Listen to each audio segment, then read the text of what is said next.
स्वागत है आपका आज के एपिसोड में। चलिए शुरुआत करते हैं पिछले अभ्यास प्रश्न से। निम्नलिखित पर विचार कीजिए। 1. क्वाशियोरकोर, 2. मेरासम्स, 3. रिकेट्स, 4. स्कर्वी। उपर्युक्त में से कौन सी स्थिति मुख्यतः प्रोटीन की कमी से संबंधित है? ए.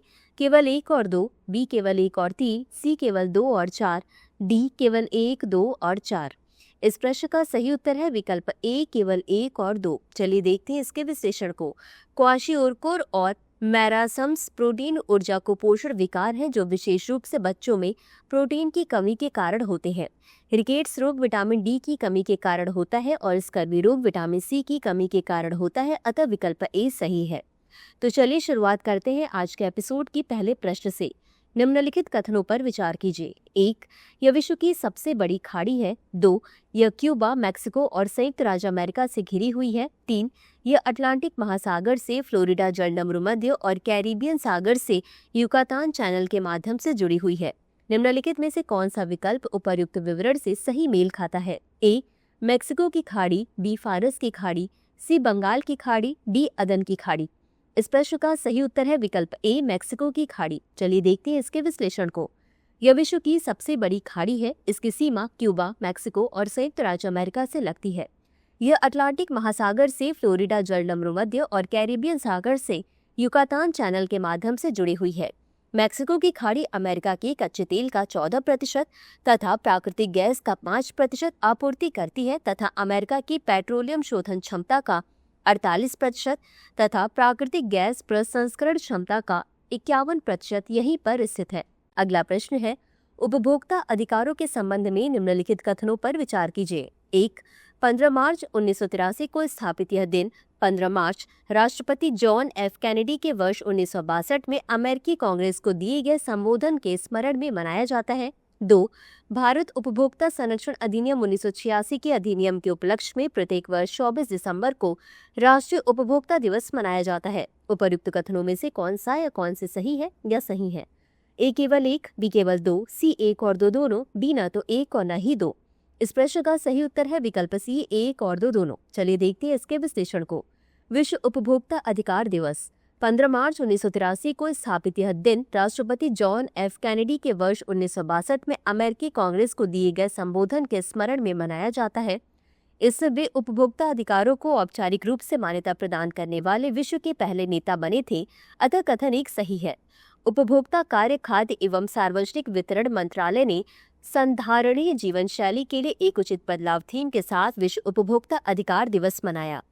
भारत प्रत्येक वर्ष 24 दिसंबर को राष्ट्रीय उपभोक्ता दिवस मनाता है और उपभोक्ता संरक्षण अधिनियम 2019 में उपभोक्ता अधिकारों को सुदृढ़ बनाने हेतु व्यापक प्रावधान किए गए हैं, अतः कथन 2 सही है। अगला प्रश्न है, संयुक्त राष्ट्र यातना विरोधी सम्मेलन के संबंध में निम्नलिखित कथनों पर विचार कीजिए। 1. यूएनसीएटी के अनुसार यातना किसी सार्वजनिक अधिकारी की सहभागिता या सहमति से विशेष उद्देश्यों के लिए जानबूझकर गंभीर शारीरिक या मानसिक पीड़ा पहुंचाने की क्रिया है। 2. यूएनसीएटी के तहत राज्यों को घरेलू कानूनों के माध्यम से यातना को अपराध घोषित करना और पीड़ितों को मुआवजा प्रदान करना आवश्यक है। 3. भारत ने यूएनसीएटी पर हस्ताक्षर और अनुसमर्थन दोनों कर दिए हैं। उपर्युक्त कथनों में से कौन सा या कौन से सही है या सही है? ए केवल 1 और 2, बी केवल 2 और 3, सी केवल 1 और 3, डी 1, 2 और 3। इस प्रश्न का सही उत्तर है विकल्प ए, केवल 1 और 2। चलिए देखते हैं इसके विश्लेषण को। यूएनसीएटी एक अंतर्राष्ट्रीय मानवाधिकार संधि है जो विश्व भर में यातना और अन्य क्रूर, अमानवीय या अपमानजनक व्यवहार या दंड को रोकने के लिए बनाई गई है। यूएनसीएटी के अनुच्छेद 1 में यातना को किसी सार्वजनिक अधिकारी की सहभागिता या सहमति से जानकारी प्राप्त करने, दंड देने या डराने धमकाने जैसे उद्देश्यों के लिए जानबूझकर गंभीर शारीरिक या मानसिक पीड़ा पहुंचाने के रूप में परिभाषित किया गया, अतः कथन एक सही है। यूएनसीएटी के तहत राज्यों को घरेलू कानूनों के माध्यम से यातना को अपराध घोषित करना अनुच्छेद 4 और पीड़ितों के लिए निवारण और मुआवजा सुनिश्चित करना अनुच्छेद 14 आवश्यक है, अतः कथन 2 सही है। भारत ने 1997 में यूएनसीएटी पर हस्ताक्षर किए थे, लेकिन अभी तक इसका अनुसमर्थन नहीं किया गया है, अतः कथन 3 सही नहीं है। अगला प्रश्न है, रायसीना डायलॉग के संबंध में निम्नलिखित कथनों पर विचार करें। 1. रायसीना डायलॉग वाणिज्य एवं उद्योग मंत्रालय द्वारा विश्व बैंक के सहयोग से शुरू किया गया है। 2. यह भारत का प्रमुख भू राजनीति और भू अर्थशास्त्र द्विवार्षिक सम्मेलन है जो सिंगापुर के शांग्री ला वार्ता के से तुलनीय है। उपर्युक्त में से कौन सा या कौन से कथन सही है या सही है? ए केवल एक, बी केवल दो, सी एक और दो दोनों, डी न तो एक और न ही दो। इस प्रश्न का सही उत्तर है विकल्प डी, न तो एक और न ही दो। चलिए देखते हैं इसके विश्लेषण को। विदेश मंत्रालय द्वारा वर्ष 2016 में लॉन्च किया गया रायसीना डायलॉग का नाम नई दिल्ली में रायसीना की पहाड़ी के नाम पर रखा गया है। यह ऑब्जर्वर रिसर्च फाउंडेशन के सहयोग से विदेश मंत्रालय द्वारा प्रतिवर्ष आयोजित किया जाता है, अतः कथन एक सही नहीं है। यह भारत का प्रमुख भू राजनीति और भू अर्थशास्त्र सम्मेलन है जो म्यूनिक सुरक्षा सम्मेलन और सिंगापुर के शांग्री ला वार्ता से तुलनीय है, अतः कथन 2 सही नहीं है। अगला प्रश्न है, हाल ही में भारत में खोजे गए उनियाला के लेंसेज के बारे में निम्नलिखित कथनों पर विचार करें। एक, यह एक नई पहचान की गई चमगादड़ प्रजाति है जिसे हाल ही में अगस्त्यमाला बायोस्फीयर रिजर्व में खोजा गया है। 2, इसकी संख्या और खतरों के बारे में सीमित जानकारी के कारण इसकी आयुष्य स्थिति डेटा डेफिशिएंट है। उपर्युक्त कथनों में से कौन सा या कौन से सही है या सही है? ए केवल एक, बी केवल दो, सी एक और दो दोनों, डी न तो एक और न ही दो। इस प्रश्न का सही उत्तर है विकल्प बी, केवल दो। चलिए देखते हैं इसके विश्लेषण को। उनियाला केरलेंसिस एक झाड़ी है जो 1 से 3 मीटर तक लंबी हो सकती है। इसमें हल्के बैंगनी रंग के फूल होते हैं जो अगस्त से अप्रैल तक खिलते हैं, अतः कथन एक सही नहीं है। इसकी संख्या और खतरों के बारे में सीमित जानकारी के कारण इसकी आयुष्य स्थिति डेटा डेफिशिएंट है, अतः कथन 2 सही है।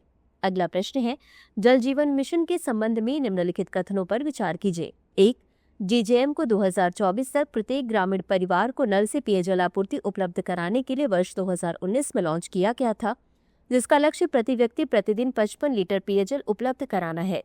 2, केंद्र तथा राज्यों के बीच निधि साझाकरण का पैटर्न हिमालयी एवं पूर्वोत्तर राज्यों के लिए 90:10, अन्य राज्यों के लिए 50:50 तथा केंद्र शासित प्रदेशों के लिए 100% है। उपर्युक्त कथनों में से कौन सा या कौन से सही है या सही है? ए केवल एक, बी केवल दो, सी एक और दो दोनों, डी न तो एक और न ही दो। इस प्रश्न का सही उत्तर है विकल्प सी, एक और दो दोनों। चलिए देखते हैं इसके विश्लेषण को। जल जीवन मिशन इसे 2019 में लॉन्च किया गया था, जिसका उद्देश्य 2024 तक प्रत्येक ग्रामीण परिवार को नल के माध्यम से पीने योग्य जल उपलब्ध कराना है, जिसमें प्रति व्यक्ति 55 लीटर प्रतिदिन जल आपूर्ति का लक्ष्य रखा गया है, अतः कथन एक सही है। जेजेएम जल के प्रति जन आंदोलन उत्पन्न करने पर जोर देता है, जिससे यह सभी की प्राथमिकता बन सके। यह जल शक्ति मंत्रालय के तहत आता है। केंद्र और राज्यों के बीच फंड शेयरिंग पैटर्न हिमालय और पूर्वोत्तर राज्यों के लिए 90:10, अन्य राज्यों के लिए 50:50 और केंद्र शासित प्रदेशों के लिए 100% है, अतः कथन 2 सही है। अगला प्रश्न है, नागरिक राजनीतिक अधिकारों पर अंतर्राष्ट्रीय प्रसंविधाओं की प्रकृति के संबंध में निम्नलिखित कथनों पर विचार कीजिए।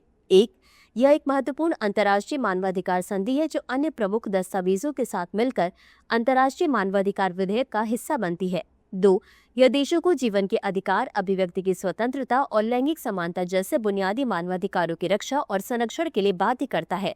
3, यह संधि 1976 में लागू हुई थी, लेकिन भारत ने अभी तक इसे अनुमोदित नहीं किया है। उपर्युक्त कथनों में से कौन सा या कौन से सही है या सही है? ए केवल एक, बी केवल दो, सी सभी 3, डी कोई भी नहीं। इस प्रश्न का सही उत्तर है विकल्प बी, केवल 2। चलिए देखते हैं इसके विश्लेषण को। अंतर्राष्ट्रीय नागरिक और राजनीतिक अधिकारों पर अनुबंध एक महत्वपूर्ण अंतर्राष्ट्रीय मानवाधिकार संधि है जो अन्य प्रमुख दस्तावेजों के साथ मिलकर अंतर्राष्ट्रीय मानवाधिकार विधेयक का हिस्सा बनती है, अतः कथन एक सही है। यह देशों को जीवन के अधिकार, अभिव्यक्ति की स्वतंत्रता और लैंगिक समानता जैसे बुनियादी मानवाधिकारों की रक्षा और संरक्षण के लिए बाध्य करता है, अतः कथन 2 सही है।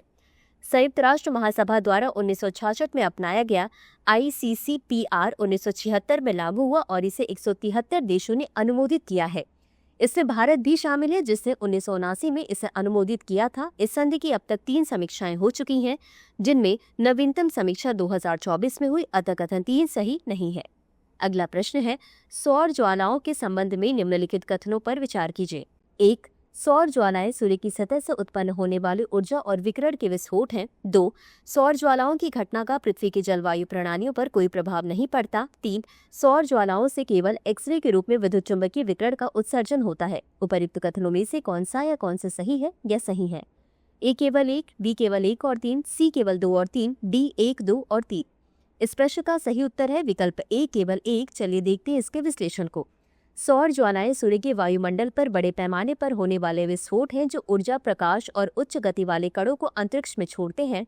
जो प्रायः कोरोनल मास इजेक्शन से जुड़े होते हैं, अतः कथन एक सही है। सौर ज्वालाएं पृथ्वी के ऊपरी वायुमंडल में रेडियो संचार एवं उपग्रहों जैसी तकनीकी प्रणालियों को प्रभावित कर सकती है, अतः कथन 2 सही नहीं है। सौर ज्वालाओं से एक्सरे, रेडियो तरंग, पराबैंगनी प्रकाश, दृश्य प्रकाश और गामा किरणों का उत्सर्जन होता है, अतः कथन 3 सही नहीं है।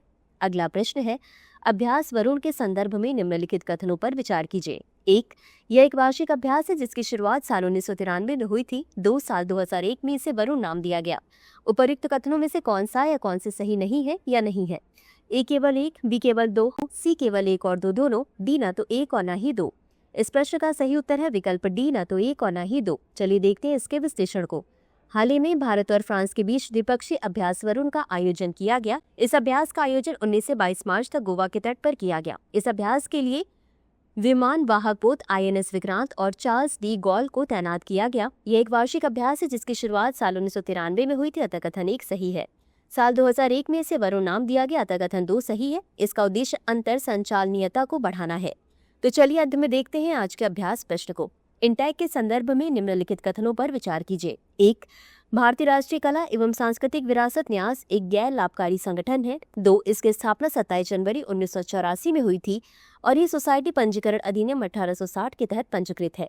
उपर्युक्त कथनों में से कौन सा या कौन से सही है या सही है? ए केवल 1, बी केवल 2, सी केवल 1 और 2 दोनों, डी ना तो 1 और ना ही 2। इस प्रश्न का उत्तर कमेंट बॉक्स में जरूर दें। आज के लिए बस इतना ही। धन्यवाद। डियर व्यूअर्स, अपने एग्जाम की तैयारी को और बेहतर करने के लिए हमारे चैनल को लाइक, शेयर और सब्सक्राइब करना न भूलें।